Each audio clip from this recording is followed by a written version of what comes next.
नमस्कार, मैं हूं संजय शर्मा। आप देख रहे हैं 4 PM गुजरात। गुजरात लॉबी क्या वास्तव में योगी आदित्यनाथ को उनकी कुर्सी से हटा देगी?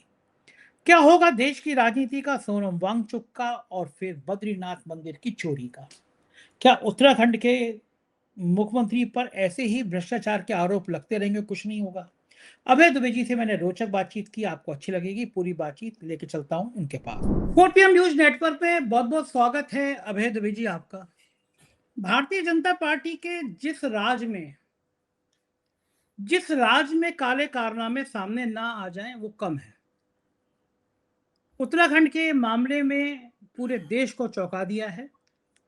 उत्तराखंड में एक हारे हुए विधायक को मुख्यमंत्री बनाने का क्या दुष्परिणाम होता है, ये पूरा देश देख रहा है।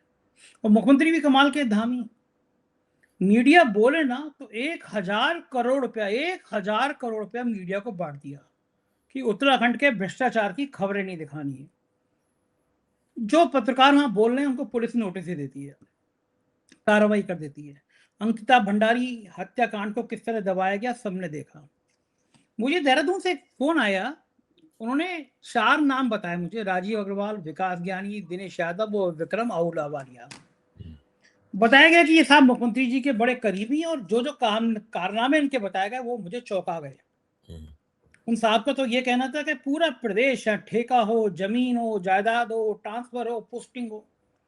भ्रष्टाचार की जो जो नई नई कहानियां उत्तराखंड में सामने आ रही है उसमें लोगों का हाथ है। हालांकि मैं इसकी पुष्टि बिल्कुल नहीं करता, क्योंकि एक आदमी ने मुझे बताया, मैंने ट्वीट करके धामी जी की सरकार से पूछा ये कौन लोग हैं चार, क्या ये प्राइवेट आदमी है जो सरकार चला रहे हैं और गलत है तो कोई धामी को बदनाम कर रहा है तो इसकी भी पड़ताल होनी चाहिए, एक स्पष्टीकरण आना चाहिए कि सर इन चारों का धामी से मतलब नहीं है। ये सब भ्रष्टाचार की कहानी चल रही थी उस राज्य में जो गरीब है, जहाँ पलायन सबसे ज्यादा हो रहा है, जहाँ बेरोजगारी की समस्या सबसे ज्यादा है। इस बीच में बद्रीनाथ में भी चंदा चोरी का मामला, वहां की चोरी का मामला सामने आ गया जी। और अब तो जो रिपोर्ट आ रही है उसमें ये सामने आ रहा है कि लंबे समय से धामी को पता था कि बद्रीनाथ पे भी खेल हो रहा है। ये क्या भारतीय जनता पार्टी के नेता, भारतीय जनता पार्टी के मुख्यमंत्री इस लेवल पे पहुंच गए हैं कि मंदिर में चंदा चोरी होती रहे, मंदिर में अनियमितताएं होती रहे, इन्हें मतलब नहीं है? उत्तराखंड में जो भ्रष्टाचार की नई नई कहानियां आ रही हैं, अभय जी, ये क्या संकेत देती है? इतना सुंदर राज और अब भ्रष्टाचार की गोद में जाके बैठ गया है। देखिए, उत्तराखंड भारतीय जनता पार्टी की राज्य सरकारों के भ्रष्टाचार के मामले में कोई नया अनोखा नहीं है। भारतीय जनता पार्टी की एक के बाद एक अब राज्य सरकारों को देखते जाइए, भ्रष्टाचार की कहानियाँ आपके सामने आती रहेंगी। मध्य प्रदेश के मुख्यमंत्री मोहन यादव, वो खुद ही भ्रष्टाचार में फँसे हुए हैं। इंडियन एक्सप्रेस उनके भ्रष्टाचार की पोल खोल चुका है और इसके ऊपर सारे देश के अंदर विवाद हो चुका है और भारतीय जनता पार्टी की जितनी भी सफाइयाँ हैं उस सवाल को लेकर पहली नज़र में ही खोखली नज़र आती हैं। भ्रष्ट का कर्नाटक में एक सरकार भारतीय जनता पार्टी केवल भ्रष्टाचार के आरोप में हारी है। देखिए, बहुत कम देश में चुनाव ऐसे हैं, देश में कितना भ्रष्टाचार होता है, लेकिन ये एक दुर्भाग्य की बात है कि भ्रष्टाचार के मुद्दे पे चुनाव नहीं होते। कर्नाटक एक ऐसा प्रांत था, जिसमें भ्रष्टाचार के मुद्दे पे चुनाव हुए और 40% सरकारा का आरोप लगा उनके ऊपर और भारतीय जनता पार्टी चुनाव हार गई। हिमाचल प्रदेश में, जहाँ आजकल कांग्रेस की सरकार है, बहुत अच्छी सरकार कांग्रेस नहीं चला रही, लेकिन भाजपा हारी क्यों थी? भ्रष्टाचार और अक्षमता के कारण हारी थी। आप उत्तराखंड का जिक्र कर रहे हैं, उत्तराखंड का आप पहले भी जिक्र करते रहे हैं और उत्तराखंड की भ्रष्टाचार की कहानियां सब लोगों को पता है। उत्तराखंड बुरी तरीके से एक भ्रष्ट राज्य है।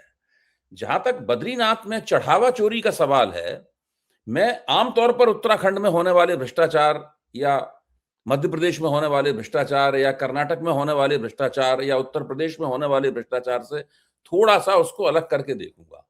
जो मंदिरों का सवाल है वो संजय जी खास तरह का सवाल है। इसको भाजपा में दिन रात जो भ्रष्टाचार होता है उसको जोड़ के हम लोगों को उसका अध्ययन नहीं करना चाहिए। है क्या कि राष्ट्रीय स्वयंसेवक संघ का एक प्रोजेक्ट है और वो प्रोजेक्ट ये है कि सारे देश के जितने भी मंदिरों के प्रबंधन हैं, उन प्रबंधनों पर कब्जा किया जाए और वो सारे देश में मंदिर के प्रबंधनों पर कब्जा करने की उसकी एक योजना है। और वो योजना और वो किस तरह से कब्जा क्यों करना चाहते हैं, इसका प्रमाण हम लोगों को अयोध्या में मिल गया है। अयोध्या में रामलला के मंदिर के प्रबंधन के ऊपर एक एक बंदा, एक एक कारकुन राष्ट्रीय स्वयंसेवक संघ का है, उसका नियुक्त किया हुआ है। उन लोगों को कर्नाटक जाकर या नागपुर जाकर या झंडेवालान आकर हर चीज की रिपोर्ट देनी पड़ती है। सारा माल राष्ट्रीय स्वयंसेवक संघ की के गुप्त खजाने में जाता है। इस बात को मैं जाने जाने कब से कह रहा हूं और लोग भी कह रहे हैं, और अब इसको प्रमाणित करने के लिए कुछ ज्यादा सबूत इकट्ठे करने की जरूरत नहीं है। साफ तौर पे दिखाई पड़ता है, जितने भी परिस्थितिजन्य साक्ष्य हैं सब। तो संघ चाहता है कि हिंदुस्तान के तमाम मंदिरों के ऊपर, सारे मंदिर बहुत अमीर हैं, सारे मंदिरों में करोड़ों अरबों चढ़ावा आता है, बहुमूल्य बेशकीमती धातुएं, जेवर वगैरह ये सब चढ़ाए जाते हैं। किसी तरीके से अंग्रेज जो व्यवस्था बना गए थे और उसके बाद आजाद भारत की सरकार ने उस व्यवस्था को कमोबेश जारी रखा। उनके अपने ट्रस्ट हैं, वो ट्रस्ट उनको चलाते हैं।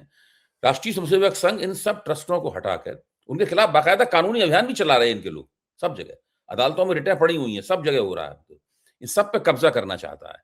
अब देखिए, राम मंदिर के ट्रस्ट में घोटाला हुआ, इस सवाल पर संघ सिटपटाया हुआ है, भाजपा सिटपटाई हुई है, तमाम हिंदुत्ववादी सिटपटाए हुए हैं, कुछ नहीं बोल रहे हैं। लेकिन बद्रीनाथ में जब घोटाला होगा या दूसरे इसी तरह के मंदिरों में घोटाला होगा तो इसका बहाना बनाकर ये लोग उसके प्रबंधन पर कब्जा करना चाहेंगे। हम लोगों को इनके ऊपर निगाह रखनी चाहिए कि ये उसके प्रबंधन पर कब्जा करना चाहते हैं या नहीं करना चाहते हैं, और किस तरीके से ये पानी में मछली पकड़ने के लिए कांटा लगी हुई, चारा लगी हुई अपनी बंसी डाले हुए हैं। ये जो कारनामा हो रहा है पूरे देश में, देखिए जैसे ही इस देश के सारे मंदिरों का प्रबंधन इनके हाथ में आया, वैसे ही राष्ट्रीय स्वयंसेवक संघ, कोई हिंदू भारत में कौन सा ऐसा अरबपति होगा जो संघ का मुकाबला कर पाए? कोई होगा ही नहीं अरबपति इतना संघ का मुकाबला कर पाए। आप उद्योग धंधा करके इतने नहीं पैसे कमा सकते जितना कुल मिलाकर मंदिरों में श्रद्धालु लोग जो है बड़े पैमाने पर चढ़ाते हैं और उसका पैसा कमाते हैं। जैसा कि इनका हथकंडा होता है, हर जगह ये नकदी चढ़ावे में आए यही सुनिश्चित करते हैं। बाकी चीजें चढ़ावे में आने पर रोक लगा दी जाती है और फिर जमकर जो है माल लूटा जाता है। सोमनाथ मंदिर का माल कहां जा रहा, इसकी जांच की जानी चाहिए। रामलला के मंदिर का माल कहां गया, ये सुनिश्चित किया जाना चाहिए, इसकी जांच की जानी चाहिए। और जहां जहां इनके पास मंदिरों के प्रबंधन आएंगे वहां वहां इसी तरीके से होगा। मतलब मेरा टेक इसके ऊपर थोड़ा सा हटके है, क्योंकि ये मामला जो है इनका हिंदुत्ववादी प्रोजेक्ट एक अलग तरह का प्रोजेक्ट है। इससे अच्छा, मुझे बताइए कि दो बातें करना चाहते हैं। एक तो ये पूजा अर्चना का जो पारंपरिक तरीका है उसको बदल देना चाहते हैं, सबका नकदीकरण कर देना चाहते हैं, श्रद्धा को रोकड़े में बदल देना चाहते हैं। ये श्रद्धा बराबर रोकड़ा, ये इनका बुनियादी फार्मूला है, ताकि सारे देश के हिंदू श्रद्धालुओं की जेब का, मेहनत का पैसा बिना बैंक में जाए, बिना उद्योग धंधों में लगे हुए मंदिरों के जरिए राष्ट्रीय स्वयंसेवक संघ के खजाने में जाता रहे। ये एक बड़ा जबरदस्त किस्म का इन लोगों ने हथकंडा निकाला है। अभी तक लोग इस हथकंडे को समझ नहीं पाए हैं। मैं ये कह रहा हूं कि यही हथकंडा है, इसके ऊपर ध्यान रखिए। आगे आके हम लोगों को इन्हीं प्रश्नों पर बहस करनी पड़ेगी। अच्छा अभय जी, ये प्रयोग कहां तक ठीक था कि बुरी तरह हारे थे धामी और फिर धामी को ही मुख्यमंत्री बना दिया जाए? वो धामी के जब भ्रष्टाचार की इतनी कहानियां सामने आ रही हैं, बीजेपी के अंदर असंतोष बढ़ता जा रहा है, कांग्रेस के प्रदेश अध्यक्ष ने जो जो गंभीर आरोप लगाए वो हैरान करने वाले हैं, बुरा हाल है प्रदेश का, तब भी धामी पे कार्रवाई क्यों नहीं कर रहा है केंद्रीय मंत्रिमंडल? और क्या उचित था हारे हुए विधायक को मंत्री बनाना, मुख्यमंत्री बनाना? नहीं, वो विधायक हारा हो जो जीता हो, उससे उनके ऊपर कोई असर नहीं पड़ता। मोदी जी जानते हैं, मोदी जी की पहली शर्त ये होती है कि जिस व्यक्ति को मुख्यमंत्री बनाएं वो पूरी तरीके से उनके अंगूठे के नीचे रहे। अगर हारे हुए व्यक्ति को मुख्यमंत्री बनाया जाए तो ये चीज ज्यादा आसानी के साथ संपन्न हो सकती है। अगर मान लीजिए कोई बहुत लोकप्रिय नेता है जिसका बड़ा रुतबा चलता है, वो खुद भी जीतता है, दूसरों को भी जिताता है, अगर ऐसा है तब फिर उसमें संकट होगा। कौन कितना भ्रष्ट है, ज्यादा भ्रष्ट है तो भी उनके अंगूठे के नीचे रहेगा। भाजपा के तमाम मुख्यमंत्रियों का इतिहास जो है वो भ्रष्टाचार का इतिहास है, चाहे वो भाजपा के बाहर से आए हुए हों, चाहे भाजपा के अंदर से आए हुए। मोहन भागवत भाजपा के अंदर से आए हुए, पुष्कर सिंह धामी भाजपा के अंदर से आए हुए, असम के मुख्यमंत्री बाहर से आए हुए, त्रिपुरा के मुख्यमंत्री बाहर से आए हुए। ये तमाम मुख्यमंत्री आपको सारे लोग बाहर से आए हुए मिलेंगे। और बंगाल के मुख्यमंत्री सब तो पैसा लेते हुए पकड़े गए हैं भाई। बंगाल के मुख्यमंत्री तो कैमरे के ऊपर पैसा लेते हुए पकड़े गए हैं। लेकिन फिर भी अब ऐसे लोगों को जब आप बनाएंगे तभी तो वो आपके कब्जे में रहेंगे। बंगाल के मुख्यमंत्री? आपको पता नहीं, बंगाल के ये जो मुख्यमंत्री हैं, खुद नरेंद्र मोदी ने अच्छा, अपने हाँ हाँ भाषण हाँ में हाँ नरेंद्र मोदी ने अपने भाषण में एक्टिंग करके बताया था कि किस तरीके से ये पैसा जेब में रख रहे थे, और उसका वो अब हाँ चुनाव मुहिम के दौरान वो क्लिप मैंने भी देखा है और आपने भी देखा, मैं केवल याद दिला रहा हाँ हूं आपको। हाँ हाँ, बिल्कुल जो ठीक बात है। व्यक्ति और तो कैमरे पे पैसा लेते हुए पकड़ा गया, तब ये ममता बनर्जी के साथ थे, उस व्यक्ति को इन्होंने गा बजाकर मुख्यमंत्री बनाया। आप देखिए, जो इनका कहना है ना कि भ्रष्टाचार के प्रति हम जीरो टॉलरेंस की नीति रखते हैं, भ्रष्टाचार विरोध के प्रति जीरो टॉलरेंस है इनका। जो फिर करप्ट तो जो भ्रष्टाचार फिर तो आप ठीक है। सामने देख रही, हेमंत विश्व शर्मा के खिलाफ खुद भारतीय जनता पार्टी ने भ्रष्टाचार की चार्जशीट निकाली थी। हम्म। अब आप और क्या कहा जाए, बताइए। फिर तो ठीक है, अगर उत्तराखंड के मुख्यमंत्री दाएं बाएं कुछ उनके चेले चपाटे नहीं करते हैं, नहीं, मुख्यमंत्री ये को तो मैं कुछ तो क्वालिटी नहीं है। कहता। देखिए, बीजेपी का मुख्यमंत्री अगर भ्रष्टाचार करे, भ्रष्टाचार के जरिए पैसा जमा करे, मुझे तो नहीं लगता वो पैसा सिर्फ उसकी जेब में जाता है, मुझे नहीं लगता। देखिए, कुशल भ्रष्टाचारी लोग जो होते हैं, जो नियोजित रूप से संस्थागत रूप से भ्रष्टाचार करते हैं, उनकी एक विशेषता होती है, वो पैसे को बांटते भी हैं, केवल अकेली अपनी जेब में नहीं रखते पैसे को। वो हर तरीके से जो लोग उनके भ्रष्टाचार पर रोक लगा सकते हैं, जैसे आपने खुद ही बताया कि उन्होंने अखबार वाले न बोले इसलिए उनके बीच में करोड़ों रुपए उन्होंने बांट दिए। तो वो तो ये सब वो तो होता ही है। वो तो अब ये बहुत बड़ा हिस्सा जो है पार्टी फंड में पार्टी देते होंगे, आला कमान के पास बहुत बड़ा हिस्सा जाता होगा, उसका एक बड़ा हिस्सा जो है वो राष्ट्रीय स्वयंसेवक संघ के खाते में जाता होगा। सब लोगों का गला तर है, सब लोग मस्ती में है, माल बरस रहा है राज्यों से, केंद्र सरकार से माल बरस रहा है, मंदिरों से माल बरस रहा है, जो उनके हाथ में है उसको लगातार खींच रहे हैं बिल्कुल, लेकिन माल बरस रहा है चारों तरफ से। जलवा है पैसे कमाने का तरीका। और मुख्यमंत्रियों की बात चल रही है तो लखनऊ में एक चैनल का आज तक का एक चौपाल चर्चा थी। वहां पे भारतीय जनता पार्टी के प्रदेश अध्यक्ष ने तो बिल्कुल योगी आदित्यनाथ के नीचे से जमीन खिसका दी। या मैं कहूँ कि अमित शाह जी का संदेशा सुना दिया। अभी कल कल ही अमित शाह ने तलब किया था योगी आदित्यनाथ को, और आज संदेशा सुना दिया गया। उन्होंने कहा अभी कोई तय नहीं है कि अगला मुख्यमंत्री कौन होगा। पार्टी में हम लोग जीतेंगे, बैठेंगे, विमर्श करेंगे, तब क्या होगा, अगला मुख्यमंत्री कौन होगा। ये एक तरह का चैनल पे लाइव ऐलान था, और चैनल भी इस बात को बढ़ा रहा है। शायद योगी आदित्यनाथ ने माल नहीं दिया होगा आज तक में इस बार, क्योंकि मैंने कहा था मुहिम चलाओ भाई, सरकार कितना माल देती है। तो शिखर सम्मेलन में ये हुआ, उसका ट्वीट कर रहे हैं आज तक के एंकर कि क्या योगी की कुर्सी पक्की नहीं है अभी। तो यानी कि अगर ये आज तक के चैनल के लोग ट्वीट कर रहे हैं, आप इस हिम्मत की बात है। आप इस बात को समझिए, और मुझे भी समझने की जरूरत है, केवल आपको ही समझने की जरूरत नहीं है, कि जब चुनाव का माहौल शुरू होता है, उससे ठीक पहले का समय कुछ और होता है, और चुनाव का माहौल शुरू होने के बाद का समय कुछ और होता है। आप इन दोनों समय, चुनाव से पहले का रेट कुछ और है, और चुनाव का माहौल शुरू हो गया उसके बाद का रेट कुछ और है। जैसे जैसे चुनाव नजदीक आता जाएगा, रेट और बढ़ता जाएगा।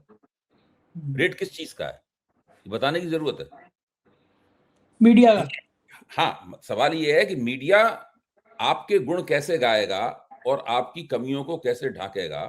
इसकी जो फीस है, वो फीस चुनावी वर्ष में कुछ और होती है। जब चुनाव के 7-8-10 महीने रह जाते हैं तब कुछ और होती है, और उससे पहले कुछ और होती है। पहली बात तो ये है। दूसरी बात, एक तो इस बात को हम लोगों को देखना पड़ेगा कि वो रेट कौन सा अब बदला है, पता नहीं उस रेट का पालन किया गया कि नहीं किया गया। एक तो बात ये है। दूसरी महत्वपूर्ण बात यह है कि पंकज चौधरी ने जो कहा है, उस वो किसी भी तरह से सच्चाई से परे नहीं है। देखिए, योगी आदित्यनाथ के नेतृत्व में चुनाव होंगे। अब इसको जब कहा जाता है नेतृत्व में चुनाव होंगे, तो क्या मतलब होता है? क्या नेतृत्व का मतलब ये होता है कि सारी टिकट उनके कहने पर दिए जाएंगे? क्या नेतृत्व का मतलब होता है कि उनको मुख्यमंत्री पद के चेहरे के तौर पर फिर से प्रोजेक्ट किया जाएगा? भाई, नेतृत्व शब्द एक तकनीकी शब्द है, इसके कई मायने हो सकते हैं। अगर कोई व्यक्ति मुख्यमंत्री बना हुआ है और उसको मुख्यमंत्री पद से बिना हटाए हुए चुनाव हो रहे हैं, तो ये शब्द बहुत ही कई अर्थों वाला शब्द बन जाता है। योगी आदित्यनाथ मुख्यमंत्री रहेंगे, अभी तक ऐसे कोई संकेत नहीं आए हैं कि उनको चुनाव से पहले हटाया जाएगा। अभी तो गए थे ना, अमित शाह से मिलके आए हैं। और उसमें बहुत तरह की कयासबाजी हुई है। अब आप सोचिए, वो नेतृत्व में उनके वो मुख्यमंत्री पद पे बैठे रहेंगे, फिर चुनाव होगा तो कौन नहीं कहेगा कि भाई इनके नेतृत्व में चुनाव हो रहा है। इसका ये मतलब मत निकालिए कि अमित शाह उनसे पूछेंगे भाई इस कॉन्स्टिट्यूएंसी में किसको टिकट दे दें, इस कॉन्स्टिट्यूएंसी में किसको टिकट दे दें। ऐसा नहीं होता है। वो मुख्यमंत्री कुर्सी बैठे रहेंगे। हो सकता है कि कुछ टिकट उनके कहने पे दिए जाएं। लोकसभा में तो एक भी टिकट नहीं दिया गया था उनके कहने पे, तभी तो मुख्यमंत्री थे वो उत्तर प्रदेश के। तो कह रहे हैं कि उन्होंने हरवा दिया फिर, इसीलिए। मेरे कहने का मतलब ये है कि अब तो वो हरवाना अफोर्ड नहीं कर सकते। अब तो चुनाव जीतने के लिए सारे काम करने पड़ेंगे उन्हें। तब उन्होंने ब्यूरोक्रेसी को आदेश दिया था कि भाई आप निष्पक्ष रहिए, हैं, आप अपना अपना जो काम जिम्मेदारी होती पूरी कीजिए, बाकी और कुछ करने की जरूरत नहीं है। ये एक कोडेड ऑर्डर था, ये कोडेड ऑर्डर था। इसका ब्यूरोक्रेसी ने सही मतलब निकाला और भारतीय जनता पार्टी की खुद जांच समिति जो बनी उसने कहा कि सरकार ने हमारी कोई मदद नहीं की, प्रशासन ने हमारी कोई मदद नहीं की। अब तो योगी आदित्यनाथ पूरी कोशिश कहेंगे कि भाई प्रशासन हमारी खूब जम के मदद करे, खुल के मदद करे और पूरे चुनाव का पलड़ा हमारे पक्ष में झुका दे, क्योंकि अब तो मुख्यमंत्री बनना उनकी राजनीतिक जीवन के लिए बहुत आवश्यक है। अगर वो मुख्यमंत्री नहीं रहे तो उनकी तमाम महत्वाकांक्षाएं खत्म, खेल खत्म, पैसा हजम। वो फिर गोरखपीठ के महंत बन के लौट जाएंगे। ज्यादा ज्यादा उनकी हैसियत किसी एमएलए या एमपी की हैसियत रह जाएगी। तो अभी स्थिति यह है कि उनको मुख्यमंत्री के तौर पर कुर्सी पर बैठाए रखा जाएगा, लेकिन चुनाव होंगे अमित शाह जी के पूरे नेतृत्व और प्रबंधन के अंदर। उन दोनों के बीच में किस तरह का समझौता होगा आला कमान और योगी के बीच में, इसमें बहुत सारे किंतु परंतु हैं। योगी जी इस तरह का समझौता चाहते हैं, उस तरह का तो नहीं होगा। उसमें चलेगी आला कमान की पूरी तरीके से। योगी जी को इस तरह का खेल खेलना है जिसमें वो दोनों पालों में खेलते हुए नजर आए। एक बताइए, वो खिलाड़ी के लिए खेल कितना मुश्किल होता है। उसे इस पाले में भी खेलना है और इस पाले में भी खेलना है और एक ही साथ खेलना है, और दोनों पालों की टीमों को ये महसूस होना चाहिए कि उन्हीं का प्लेयर है। लेकिन योगी जी को ये जटिल काम करना है जो उन्होंने राम मंदिर घोटाले में किया। वो आरएसएस के पाले में भी खेलते नजर आए और आला कमान के पाले में भी खेलते नजर आए।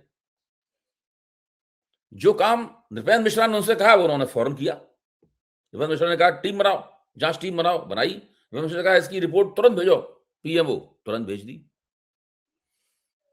फिर आरएसएस के लिए भी खेला उन्होंने। आरएसएस का जो पूरी थीम लाइन थी, उसी पूरी थीम लाइन पे उन्होंने सारे भाषण दिए उन्होंने।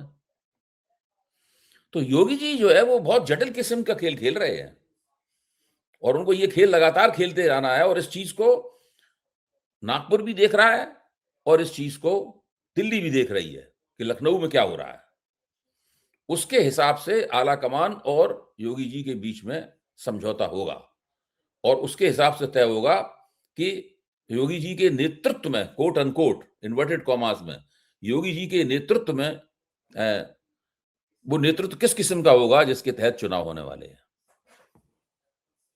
ये भी बड़ा टिपिकल मामला है कि नेतृत्व देखिए, किस तरफ होगा। जब नरेंद्र मोदी गुजरात के मुख्यमंत्री होते थे तो बाकायदा उनके नेतृत्व में चुनाव होता था। सारे टिकट वो बांटते थे, वो तय करते थे कौन चुनाव लड़ेगा, कौन नहीं लड़ेगा, किसको हेलीकॉप्टर दिया जाएगा, कोई पैदल जाएगा, कौन साइकिल पे जाएगा, कौन कार पर बैठ के जाएगा। वो सब वो खुद ही तय करते थे पूरा का पूरा। यहाँ योगी जी की ये हैसियत नहीं है, योगी जी की ये हैसियत नहीं है। तो अच्छा, अब क्या लग रहा है आपको, चंदा चोरी मामला खत्म हो गया या बचा है अभी चंदा चोरी? ये मामला तो कभी खत्म नहीं होगा। भले ही बीजेपी अपनी तरफ से कहे कि मामला खत्म हो गया, ये मामला कभी खत्म नहीं होगा। ये मामला, ये चढ़ावा चोरी, मैं चंदा चोरी नहीं, इसको चढ़ावा चोरी कहता हूं क्योंकि चंदा है भी नहीं है। जो चढ़ावा चोरी है, ये मामला लगातार चलता रहेगा और ये लगातार बीजेपी के मतदाताओं के दिमाग में भी चल रहा है मामला। वहां कैसे खत्म करोगे आप? ठीक बात है, मीडिया दिखाना बंद कर देगा, मीडिया दिखाना बंद कर देगा तो वोटर इस पर सोचना बंद कर देगा क्या? सही बात है, सोचेगा तो है ही है, वो कहेगा तो है ही। बिल्कुल बिल्कुल। देखिए, बहुत से पत्रकार गांव में जा रहे हैं, वो लोगों से पूछताछ करते हैं तो वो कहते हैं कि अगर आप थोड़ी देर तक चढ़ावा चोरी के बारे में बात ना करें तो लोग खुद ही करने लगते हैं आप सब उसके बारे में बात। हाँ सही बात है, ऐसी भावना तो जुड़ा हुआ है ना। नहीं, कैसे उधर एक और बड़ी घटना हो रही है जो देश को हिला रही है। सोनम वांगचुक की हालत बिगड़ती जा रही है, लेकिन वो नौजवानों के पक्ष में है और कई सारे अब तो देश के अलग अलग और लोगों ने वहाँ पे जाके अपना समर्थन दिया है। फिल्म इंडस्ट्री की भी बहुत लोग पहुँचे, प्रकाश झा जी, प्रकाश शाह, सौरभ भास्कर। सदी के महानायक अमिताभ बच्चन गायब हैं। मैंने ट्वीट भी किया कि भाई देश ने आपको कितना सम्मान दिया, कितना पूजा की। नौजवानों का मामला देश भर के नौजवानों का मामला है। आप जहाँ जा नहीं सकते तो कम से कम एक ट्वीट ही कर दो कि साहब हम नौजवानों के साथ हैं। ये जो बड़े-बड़े स्टार होते हैं, मैंने कहा कि जब अयोध्या में ज़मीन खरीदी थी बच्चन साहब को, तो वो लोढ़ा ग्रुप के समर्थन में वहाँ पहुँच गए, नारेबाज़ी मतलब बयानबाज़ी की ज़मीन बड़ी अच्छी है। लेकिन ट्वीट करते रहते हैं 1, 2, 4 नंबर, ये नंबर, वो नंबर। अमिताभ बच्चन को क्या कमी है जो वो नौजवानों के साथ खड़े नहीं हो रहे हैं? मतलब क्या देखिए, डर है? अमिताभ बच्चन अनुपम, जितने 1 सफल, मिनट 1 मिनट 1 मिनट और को बात अपनी पूरी कर लूँ। उधर अनुपम खेर वहाँ जाके कह रहे हैं कि मैंने कितना महान कार्य किया है, मैं राम मंदिर पे पिक्चर बना रहा हूँ। उनको ये नहीं पता राम कौन से युग में पैदा हुए थे, गलत बता दिया। और कहा कि मैं इसमें अशोक सिंघल की भूमिका कर रहा हूँ। क्या अब इंडस्ट्री के लोग भी इस तरह के हो गए हैं कि हिम्मत नहीं पड़ती है उनको कहीं विश्वगुरु नाराज ना हो जाएँ? देखिए मोदी जी जब 2014 में प्रधानमंत्री बनकर आए, तो मोदी जी ने सारे देश में, जिसको अंग्रेजी में कहते हैं कि ओपिनियन ओपिनियन का क्या कर दिया उन्होंने? ओपिनियन का पोलराइज़ेशन कर दिया। यानी जनमत का ध्रुवीकरण कर दिया मोदी जी ने। हुँ? और वो जनमत के ध्रुवीकरण से राष्ट्रीय बम्बई फ़िल्म इंडस्ट्री भी नहीं बची। बम्बई फ़िल्म इंडस्ट्री में भी अ, वो बन गए, अ, ख़ैमे बन गए। और उन ख़ैमों में एक अशोक पंडित हैं, जो कि प्रोड्यूसरों का, आप तो बॉम्बे में आप जानते होंगे एक संगठन है, वो संगठन चलाते हैं। अब उनके मैं भी नाम के, उसका मेंबर हूँ, मैं भी हाँ, उसका मेंबर हूँ। जी, जी, हाँ, उसके नाम के पीछे पंडित लगा हुआ है, समझ लीजिए कश्मीरी पंडित है। अनुपम खेर भी कश्मीरी पंडित है। कश्मीरी पंडितों के मन में एक तरह की आह है, उनको लगातार एक दमित होने का उनके अंदर एहसास है, जो सही एहसास है, मैं उसका समर्थन करता हूँ। उनके हाँ, साथ जो, समय हाँ, रैना भी कश्मीरी हाँ, पंडित है, हाँ, अपने शो हाँ। में ज़िक्र करता भी है समय रैना। जी, जी, हाँ, तो उसका वो नहीं करता हूँ, मैं समर्थन करता हूँ उसका। लेकिन ये लोग, ये अभी आदित्य धर जिन्होंने धुरंधर फ़िल्म बनाई है, उड़ी फ़िल्म बनाई थी, वो भी कश्मीरी पंडित हैं। हाँ, अभी समय रैना 2 दिन पहले मेरे साथ डिनर कर रहे थे, उन्होंने मुझे डिनर पे बुलाया था समय रैना ने, तो समय रैना ने उस समय खाना खाते-खाते भी कश्मीरियों के दर्द का मुझसे साझा किया कि हम हाँ, लोग किस तरह आए थे, पिता भी पत्रकार हैं उनके, हाँ, कि किस तरह परिवार आया था, बताया था समय रैना ने मुझे। हाँ। तो ये इन लोगों ने अपने मन की जो आह है, उसका एक भोंडा राजनीतिकरण किया और ये नरेंद्र मोदी के बगल बच्चे बन गए। हुँ, नरेंद्र मोदी के ढिंढोरा लेके नरेंद्र मोदी का वो करने लगे। उसके बाद में फिर अक्षय कुमार वो उनके साथ जुड़ गए। इस तरीके से पूरा एक बीजेपी हिंदुत्व और मोदीवादी समर्थक गुट वहाँ पे फ़िल्म इंडस्ट्री में खड़ा हो गया। और ये सारे के सारे लोग फिर प्रोपेगेंडा फ़िल्में बननी शुरू हुई। धुरंधर उन फ़िल्मों की शीर्ष पर है। कश्मीर फाइल बनी और तमाम इस तरह की फ़िल्में बनी, केरला स्टोरी, कश्मीर फाइल वगैरह-वगैरह। तो नरेंद्र मोदी के ऊपर फ़िल्म बनी, जिनके ऊपर सुरेश ओबेरॉय के बेटे ने नरेंद्र मोदी का रोल किया। विवेक ओबेरॉय ने उनकी भूमिका की। हालाँकि वो फ़िल्म बहुत बुरी तरीके से पिट गई। अ, तो कोई उस फ़िल्म की कोई कतई याद ही नहीं करता, हैं? तो बड़े पैमाने पर हिंदुत्ववादी राष्ट्रवाद और ख़ास तौर से नरेंद्र मोदी की शख्सियत को केंद्र में रखकर ज़बरदस्त रूप से प्रोपेगेंडा फ़िल्में बनी। और उन वो ये जो राम जन्मभूमि पे फ़िल्म बनाने जा रहे हैं, ये भी एक प्रोपेगेंडा फ़िल्म है।